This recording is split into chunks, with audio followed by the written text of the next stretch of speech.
Ni hao, Master Designers. Tonight we're going to draw dextera wrestler Dorsal Flynn. Codenamed Fish Out of Water.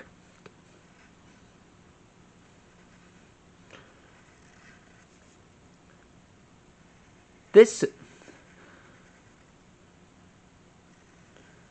has been one of my all-time favorites. Dorsal Flynn has a signature move known as the blowhole. That's how he washes his opponents away.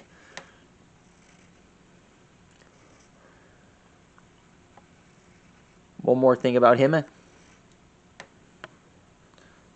I will be showing off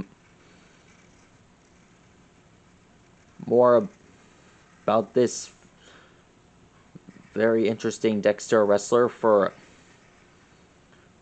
well, this guy battled against the Big Time. He also fought against Bucks Gazillion, and in the exhibition showcase, he stood up to the Black Knight.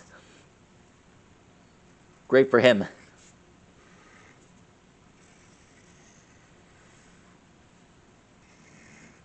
And finished. That is how you draw Dorsal Flynn. I'll see you next time, say.